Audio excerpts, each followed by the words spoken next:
নগাঁৱত অনুষ্ঠিত হোৱা সদৌ অসম গ্ৰাম্য পুথিভঁৰাল সন্থাৰ ৩৭তম ৰাজ্যিক পূৰ্ণাংগ অধিৱেশনত চাহপুৰৰ বিশিষ্ট সমাজকৰ্মী শ্বাহ আলম খানলৈ জীৱনজোৰা সাধনা বঁটা।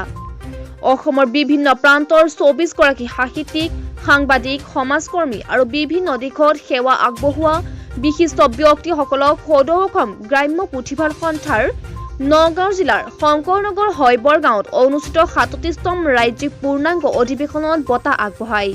তাৰে ভিতৰত ধুবুৰী জিলাৰ চাপৰৰ বিশিষ্ট সমাজকৰ্মী শ্বাহ আলম খানকো জীৱনজোৰা সাধনা বঁটা আগবঢ়ায় সদৌ অসম গ্ৰাম্য পুথিভঁৰাল সন্থাই।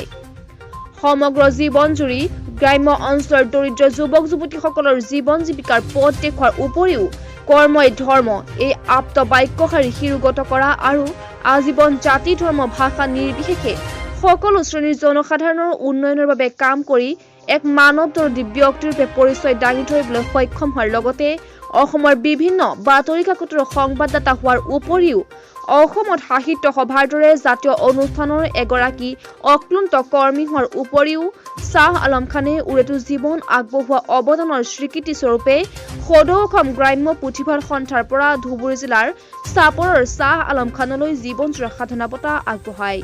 চাপৰৰ পৰা আমানুৰ ইছলামৰ ৰিপৰ্ট, নিউজ ইণ্ডিয়া 12।